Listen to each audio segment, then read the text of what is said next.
എന്താണ് ഹിജാമ?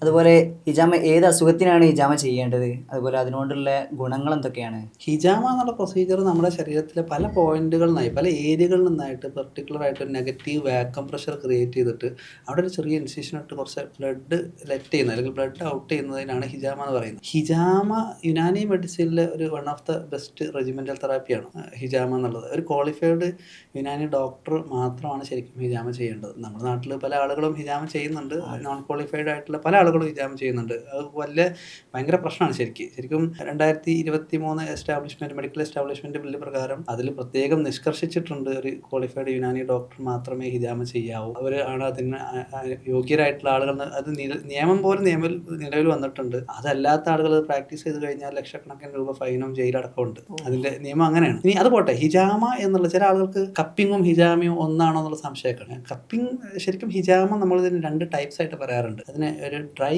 കപ്പിംഗ് ആയിട്ടും wet cupping ആയിട്ടും. ഡ്രൈ കപ്പിങ്ങിനാണ് നമ്മൾ കപ്പിംഗ് അല്ലെങ്കിൽ കപ്പിംഗ് തെറാപ്പി എന്ന് പറയാം. വെറ്റ് കപ്പിംഗ് ആകുമ്പോൾ അതിനാണ് ഹിജാമ എന്ന് പറയാം. അതായത് വെറ്റ് കപ്പിങ്ങിൽ മാത്രമേ ബ്ലഡ് എടുക്കുന്ന പ്രൊസീജിയർ ഉള്ളൂ. അപ്പം നമ്മൾ ഹിജാമ എന്ന് പറയുന്നതിന് ആ ബ്ലഡ് എടുക്കുന്ന പ്രൊസീജിയർ ആയിട്ടാണ് കാണുക. ഡ്രൈ കപ്പിംഗ് ആകുമ്പോൾ അതിന് കപ്പിംഗ് തെറാപ്പി എന്ന് പറയും. നമ്മൾ ഏതെങ്കിലും ഒരു ഏരിയയിൽ നമ്മൾ വേദന കടച്ചിലൊക്കെ ഉണ്ടാകുമ്പോൾ ഒന്ന് കപ്പ് വെച്ചിട്ട് അത് നെഗറ്റീവ് വാക്വം പ്രഷർ ക്രിയേറ്റ് ചെയ്ത് അവിടെ മസിൽസിന് ഒന്ന് റിലീസ് ചെയ്യാൻ വേണ്ടിയിട്ട് ദൈവം ഇങ്ങനെ മസാജ് ചെയ്യുന്നത്, വലിച്ചു കൊടുക്കുന്നത്, അല്ലെങ്കിൽ അതിനൊന്ന് ഫ്ലാഷ് കപ്പ് ചെയ്യുന്നതിനെ പറയുന്നതാണ് സംഭവം. ഈ മോഡേൺ മെഡിസിൻ ഒക്കെ ഇപ്പൊ ഹിജാമനെ അല്ലോ എതിർക്കുന്നുണ്ടല്ലോ, അതിന്റെ കാരണം എന്തായിരിക്കും? പല കാരണങ്ങളാണ് അങ്ങനെ ചെയ്യാനുള്ളത്. ഒന്ന്, നമ്മളിതൊരു അശാസ്ത്രീയമായ ഒരു പ്രൊസീജിയർ ആണെന്ന് അവർ അവകാശപ്പെടുന്ന ഒരു സംഭവമാണ് ഹിജാമ. അത് ശാസ്ത്രീയമല്ല, തീർത്തും അശാസ്ത്രീയമാണ്. പിന്നെ അതിന് അല്ലെങ്കിൽ ഒരു സയന്റിഫിക് പ്രൂഫോ അല്ലെങ്കിൽ ഒരു എവിഡൻസ് ഒന്നും ഹിജാമക്ക് ഇല്ല എന്നുള്ള കണ്ടീഷൻ വെച്ചിട്ടാണ് അതിനെ പൂർണ്ണമായിട്ട് എതിർക്കുന്നത്. അവരുടെ പക്ഷത്ത് നോക്കുമ്പോൾ അത് ശരിയാണ് താനും. അങ്ങനെയാണ് സംഭവം. പിന്നെ ഹിജാമയെ കുറിച്ച് നേരത്തെ ഞാൻ പറഞ്ഞ പോലെ ഒരുപാട് ക്വാളിഫൈഡ് അല്ലാത്ത ആളുകൾ ഇത് ചെയ്യുന്ന സമയത്ത് ഇത് ശരീരത്തിൽ നിന്ന് എന്തൊക്കെ ടോക്സിക് ബ്ലഡ് എടുത്ത് ഒഴിവാക്കുകയാണ്, എന്തൊക്കെ വിഷാംശം പുറത്ത് തള്ളുകയാണ് എന്നൊക്കെയാണ് അവർ പറയുന്നത്. അതുകൊണ്ട് തന്നെ ആളുകൾ കൺഫ്യൂസ്ഡ് ആവാണ്. അങ്ങനെ ഒരു ടോക്സിക് ബ്ലഡ് ഉണ്ടോ ആളുകൾക്ക്? ലോകത്തുള്ള എല്ലാ മനുഷ്യന്മാരും ഇത് ഹിജാമ ചെയ്തിട്ട് ശരീരത്തിൽ നിന്ന് ഇങ്ങനെ ടോക്സിക് ബ്ലഡ് എടുത്ത് ഒഴിവായി കൊണ്ട് നിൽക്കുന്നൊന്നും ഇല്ലല്ലോ. പിന്നെ അങ്ങനത്തെ ഒരു സംഭവം എങ്ങനെയാണ് അത് ആക്ട് ചെയ്യുന്നത്, അല്ലെങ്കിൽ അതുകൊണ്ടുള്ള ഗുണം എന്താണെന്ന് ആൾക്ക് അറിയില്ല. ശരിക്കും ഹിജാമ ചെയ്യുമ്പോൾ ആ പ്രൊസീജിയർ ശരിക്കും നല്ലൊരു സ്റ്റെറൈൽ കണ്ടീഷനിൽ നമ്മളൊരു സർജിക്കൽ ഗ്ലൗസ് ഒക്കെ ഇട്ടിട്ട് ഒരു സർജിക്കൽ ബ്ലേഡ് ഒക്കെ യൂസ് ചെയ്ത് വളരെ സ്റ്റെറൈലായിട്ട് ഏരിയ നന്നായിട്ട് ബെറ്റാഡിയം വെച്ച് ക്ലീൻ ചെയ്തിട്ടൊക്കെ ചെയ്യേണ്ട ഒരു പ്രൊസീജിയറാണ്. അത്രയും വളരെ ക്ലീൻ ചെയ്ത് ഹൈജീനിക് ആയിട്ട് ചെയ്യണം. ചില ആളുകൾ ഇതിനെക്കുറിച്ച് അറിയാത്ത കുറേ ഹിജാമ ചെയ്ത് കൊടുക്കുന്ന കുറേ ആളുകളുണ്ട്. പല രോഗികൾക്ക് ഉപയോഗിച്ച് കപ്പനെ കഴുകി ഉണക്കി വൃത്തിയാക്കിയിട്ടൊക്കെ വേറെ ആൾക്ക് ഉപയോഗിക്കും. വളരെ അപകടം നിറഞ്ഞ സംഭവമാണ്. എന്ന് പറഞ്ഞാൽ ഒരാൾക്ക് ഉപയോഗിച്ച് ഒരിക്കലും അല്ല. ഇത് one time use, single use ആയിരിക്കണം. അത് സ്റ്റെറൈൽ കണ്ടീഷനിൽ മാത്രം യൂസ് ചെയ്യേണ്ട സംഭവമാണ്. അങ്ങനെയൊക്കെ ഉപയോഗിക്കുമ്പോൾ സ്വാഭാവികമായിട്ടും വളരെ കണ്ടേജിയസ് ആയിട്ടുള്ള HIV, HBSAG ഒക്കെ ഉള്ള അസുഖങ്ങളുള്ള അല്ലെങ്കിൽ മറ്റെന്തെങ്കിലും വൈറൽ അസുഖങ്ങളൊക്കെ ഉള്ള ആളാണെങ്കിൽ അതുള്ള ആളുകളുടെ അസുഖം നമുക്കും അല്ലെങ്കിൽ പിന്നീട് ചെയ്ത ആൾക്കും പരക്കാനുള്ള ചാൻസ് കൂടുതലാണ്. ഒരിക്കലും അത് അനുവദിക്കപ്പെട്ട സംഭവമല്ല, ചെയ്യാൻ പാടില്ല.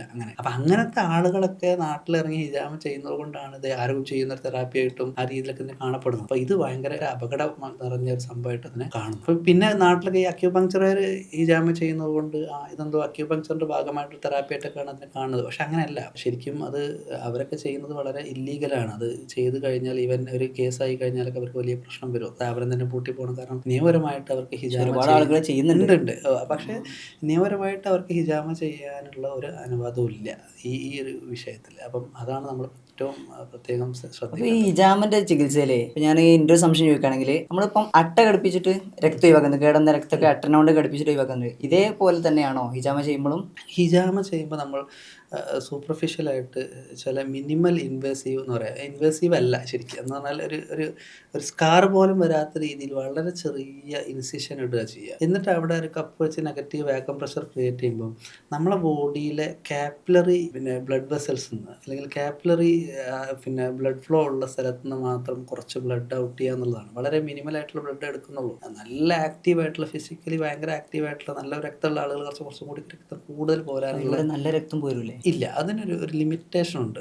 അങ്ങനെ ഒരു ഭയങ്കര ഒരുപാട് രക്തം എടുത്ത് ഹൈപ്പോവോളീമിക് ഷോക്കിലോട്ട് പോയ ആൾ ബോധം കെട്ട് വിടുന്ന അവസ്ഥ ഒന്നും ഹിജാമ കൊണ്ട് ഉണ്ടാവില്ല. അത്രയും മിനിമലായിട്ടുള്ള മാക്സിമം ഒരു 70 to 80 അല്ലെങ്കിൽ ഒരു 100 ml ബ്ലഡ് ഒരു ഹിജാമെന്ന് മാക്സിമം നമുക്ക് എടുക്കാൻ പറ്റുള്ളൂ. അതുകൊണ്ടൊന്നും ഒരിക്കലും ഒരാൾക്ക് ഈ ഹൈപ്പോവോളീമിക് ഷോക്കോ അല്ലെങ്കിൽ അതുമായിട്ട് ബന്ധപ്പെട്ട കോംപ്ലിക്കേഷൻസ് ഒന്നും ഉണ്ടാവില്ല. ഇത്തരം കാര്യങ്ങൾ ശ്രദ്ധിച്ചിട്ട് വേണം നമ്മൾ ഹിജാമ ചെയ്യാൻ. അപ്പോൾ ഹിജാമ ഏത് രോഗത്തിനാണ് നമ്മൾ ചെയ്യുന്നത്? ഹിജാമ ഏത് രോഗത്തിന് ചെയ്യുന്നു എന്നതിലുപരി ആർക്കൊക്കെ ഹിജാമ ചെയ്യാമെന്നുള്ള പോയിന്റ് അവിടെ ഉണ്ട്. ഹിജാമ ആളുകൾ സുന്നത്തായിട്ടും ചെയ്യുന്നുണ്ട്. കാരണം ഇസ്ലാമികപരമായിട്ട് മതപരമായിട്ട് ഹിജാമ സുന്നത്താക്കപ്പെട്ട സംഭവമാണ്. ഹദീസുകളൊക്കെ കാണും. അപ്പോൾ ആളുകൾ അങ്ങനെ തന്നെ നമ്മളെ ക്ലിനിക്കിലെ ഒപിയിലൊക്കെ വന്നിട്ട് ഹിജാമ ചെയ്യും. അപ്പം ഹിജാമ എല്ലാവർക്കും ചെയ്യാൻ പറ്റൂല. അതങ്ങനെ എല്ലാവർക്കും ഹിജാമ ചെയ്യാൻ ഒരു ഓപ്ഷൻ ഇല്ല. അത് പറ്റാത്ത ആൾക്കാരൊക്കെ യെസ്, അതാണ് പ്രത്യേകം നമ്മൾ ശ്രദ്ധിക്കേണ്ടത്. നമ്മൾ ഈ പറഞ്ഞ നമ്മളെ ഒപിയിൽ വരുന്ന അല്ലെങ്കിൽ നമ്മളെ ക്ലിനിക്കിൽ വരുന്ന ആളുകൾക്ക് തന്നെ ഹിജാമ ആവശ്യപ്പെട്ട് വന്നാൽ നമ്മൾ എല്ലാവർക്കും ഹിജാമ ചെയ്യാറില്ല. അവർക്ക് അനീമിക് ആണോ, അവർക്ക് രക്തം കുറവാണോ, ചിലപ്പം വളരെ കൂടുതൽ അനീമിയ ആയിട്ടുള്ള രക്തം കുറവുള്ള ഒരാൾക്ക് ഹിജാമ ചെയ്യാൻ പറ്റില്ല. അതല്ലെങ്കിൽ എക്കോസ്പ്രിൻ പോലത്തെ ടാബ്ലറ്റ് സ്ഥിരമായിട്ട് ഇങ്ങനെ ബ്ലഡ് തിന്നേഴ്സ് ആയിട്ടുള്ള മെഡിസിൻസ് ഒരുപാട് കാലമായിട്ട് കഴിക്കുന്ന ആൾക്ക് ഹിജാമ ചെയ്യാൻ പറ്റില്ല. BP നല്ലോണം കൂടി കൺട്രോൾ ഇല്ലാത്ത ആളുകൾ, മെന്റലി സ്റ്റേബിൾ അല്ലാത്ത ഒരുപാട് ഇൻസ്റ്റേബിൾ ആയിട്ടുള്ള അല്ലെങ്കിൽ സൈക്കാട്രിക് കണ്ടീഷൻസ് ഉള്ള ആളുകൾക്ക് നമ്മൾ ഹിജാമ ചെയ്യാറില്ല, അവിടെ പോയി പറ്റില്ല എന്ന് പറയും. ഇതൊക്കെ ചെക്ക് ചെയ്തതിന് ശേഷം ഇത്തരം അതായത് ഒരു പ്രോപ്പർ കൺസൾട്ടേഷൻ കഴിഞ്ഞ് ചില ആളുകൾക്ക് നമുക്ക് അവരുടെ ക്ലോട്ടിംഗ് ടൈമും ബ്ലീഡിംഗ് ടൈമും CT BT എന്നൊക്കെ ചെയ്യേണ്ടി വരും. അത്തരം ബ്ലഡ് ടെസ്റ്റ് ഒക്കെ ചെയ്തതിന് ശേഷമാണ് നമ്മൾ ഹിജാമ ചെയ്യുക. അല്ലെങ്കിൽ നേരെ ഓടിപ്പോയി എന്നോട് കിടന്നോളൂ ഹിജാമ ചെയ്യാന്നുള്ള ഒരു കണ്ടീഷനല്ല. വളരെ ചെറിയ കുട്ടികളാണെങ്കിലും അല്ലെങ്കിൽ ഒരു 70 അല്ലെങ്കിൽ അത്ര ഹെൽത്തി അല്ലാത്ത 60 കഴിഞ്ഞ ആളുകൾക്കും നമ്മൾ ഹിജാമ ചെയ്യൂല. അതുപോലെ തന്നെ ഗർഭിണികൾക്കും നമ്മൾ ഹിജാമ ഒഴിവാക്കാറുണ്ട്. അങ്ങനെ ഹിജാമ ചെയ്യാൻ പാടില്ല. ഇനി ഹിജാമ ആർക്കൊക്കെ ചെയ്യാമെന്ന് ചോദിച്ചാൽ പല കണ്ടീഷൻസിലും ഇപ്പോൾ കൊളസ്ട്രോൾ കൂടിയ ചില ആളുകൾക്ക് HB ഹീമോഗ്ലോബിൻ 17-നും 18-നും മുകളിൽ പോയിട്ടുള്ള ഒരു കണ്ടീഷനൊക്കെ ഉണ്ട്. അത്തരം രക്തം കൂടിയ കണ്ടീഷനിൽ രക്തം ഒഴിവാക്കാൻ ഹിജാമ നല്ലൊരു ഓപ്ഷനാണ്. അതല്ലെങ്കിൽ പിന്നെ മറ്റ് എന്തെങ്കിലും ജോയിന്റ് പെയിൻ പെട്ടെന്നുണ്ടായിട്ടുള്ള സ്ട്രീനസ് ആയിട്ടുള്ള വർക്ക് കൊണ്ടോ അല്ലെങ്കിൽ മറ്റുണ്ടാകുന്ന നടുവിനുണ്ടാകുന്ന വേദനയൊക്കെ ഒറ്റവട്ട ഹിജാമ തന്നെ പൂർണ്ണമായിട്ട് മാറും.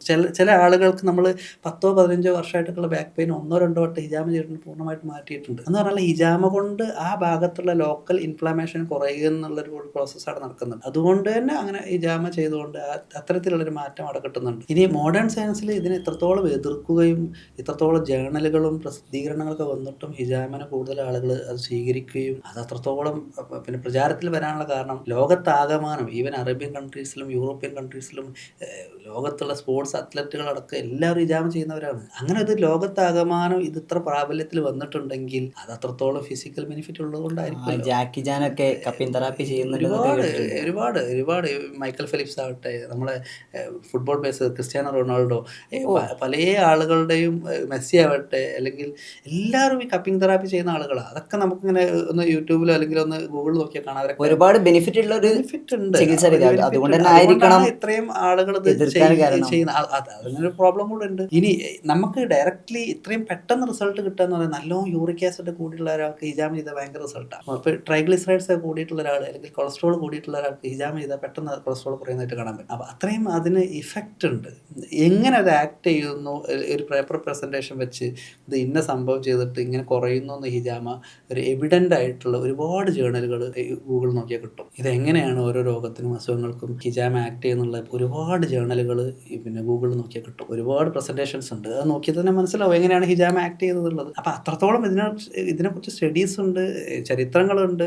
അതൊക്കെ നോക്കി പഠിക്കാൻ തയ്യാറായാൽ ആർക്കായാലും അത് മനസ്സിലാവും എന്തുകൊണ്ടാണ് ലോകത്താകമാനം ഹിജാമ ഇത്രത്തോളം സ്വീകാര്യമായ ഒരു തെറാപ്പിയായിട്ട് മാറിയിട്ടുണ്ട്. ഹിജാമൊക്കെ ഇപ്പോൾ സൈഡ് എഫക്റ്റ് ഉണ്ടാവും. ബാക്കിയുള്ള ഓരോ ചികിത്സക്കും ഇപ്പോൾ ഏത് ചികിത്സ നോക്കിയാലും അതിന് എഫക്റ്റ് ഉണ്ടാവും, സൈഡ് എഫക്റ്റ് ഉണ്ടാവും. ഹിജാമൊക്കെ അതുപോലെ എന്തെങ്കിലും സൈഡ് എഫക്റ്റ് ഉണ്ടാവും? ഞാൻ നേരത്തെ പറഞ്ഞല്ലോ, ഹിജാമ ആർക്കൊക്കെ ചെയ്യാം ആർക്കൊക്കെ ചെയ്യാതിരിക്കാം, ആ പോയിന്റ് വളരെ ഇമ്പോർട്ടൻ്റ് ആണ്. നമ്മൾ ഹിജാമ ആവശ്യപ്പെട്ടൊരു പേഷ്യൻ്റ് നമ്മുടെ അടുത്ത് വന്നാൽ ഓക്കെ ഹിജാമ ചെയ്യാമെന്നില്ല. അവർക്ക് അവരെ BP നോക്കണം, അവർക്ക് അവരെ ഹിസ്റ്ററി ചോദിക്കണം, എന്തൊക്കെ കണ്ടീഷൻസിന് അവർ മരുന്ന് കുടിക്കുന്നുണ്ട്. ചില ആളുകൾ PTC അല്ലെങ്കിൽ സ്റ്റെൻഡ് ഇട്ട് അല്ലെങ്കിൽ കാർഡിയാക് കണ്ടീഷനുള്ള അല്ലെങ്കിൽ സ്ട്രോക്ക് ഹിസ്റ്ററി ഉള്ള അല്ലെങ്കിൽ മറ്റെന്തെങ്കിലും ക്രോണിക് ഹിസ്റ്ററി ഉള്ള ഒരുപാട് കാലമായിട്ട് പല അസുഖങ്ങൾക്ക് മരുന്ന് കുടിക്കുന്ന ആളുകളായിരിക്കും. അങ്ങനത്തെ കണ്ടീഷനൊക്കെ ഉണ്ട് അവർക്ക് ചെയ്യാനേ പാടില്ല. അത് റിസ്ക്കാണ്. അങ്ങനെ എല്ലാവർക്കും ഹിജാമ ചെയ്യൂല.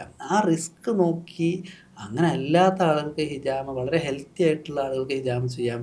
ഒരു റെജുവിനേഷനായിട്ട് ഒരു വെൽനെസ് ആയിട്ട് ഹിജാമ വളരെ ഇഫക്റ്റീവാണ്. മെൻ്റൽ സ്ട്രെസ് ഉള്ള ആളുകൾ അവർക്ക് ഹിജാമ ചെയ്ത് ഭയങ്കരമായിട്ട് മെൻ്റൽ സ്ട്രെസ് കുറയും, ഭയങ്കരമായിട്ട് ഒരു റിലീസ്ഡ് ആവും ആ കണ്ടീഷനൊക്കെ. അപ്പം ഒരു വട്ടം ഹിജാമ ചെയ്ത ആൾ ഒരു പീരിയോഡിക്കലായിട്ട് ഒരു 6 മന്ത് കൂടുമ്പോഴൊക്കെ ഇങ്ങനെ ഇടയ്ക്ക് വന്നിട്ട് ചെയ്തു പോകും. എൻ്റെ അടുത്ത് OPയിലൊക്കെ ഏറ്റവും കൂടുതൽ ബിസിനസ് പേഴ്സൺസ് ഭയങ്കര തിരക്കുള്ള ഈവൻ ഒരു എക്സസൈസ് ചെയ്യാൻ പോലും സമയമില്ലാത്ത ആളുകൾക്ക് ഇടയ്ക്കിടയ്ക്ക് വന്നിട്ട് എൻ്റെ അടുത്ത് വന്നിട്ട് ഇങ്ങനെ ഒരു മസാജ്, ഒരു വെൽനസ് റെജുവിനേഷൻ ട്രീറ്റ്മെൻറ്റ് പോലെ ഒരു സ്റ്റീം ബാത്ത്, അതിനോട് കൂടെ ഹിജാമ, ഇങ്ങനെ അത് സ്ഥിരമായിട്ട് ചെയ്തു പോകുന്ന ഒരുപാട് ആൾക്കാരുണ്ട്. ഭയങ്കര ഇഫക്റ്റാണ്. അതുകൊണ്ടാണല്ലോ അവർ പിന്നെയും പിന്നെ വരാനുള്ള കാരണം. അത്രയും ബോഡി റിലീസ്ഡ് ആവും, ഭയങ്കര റിലാക്സേഷൻ ഫീലിംഗ് കിട്ടും.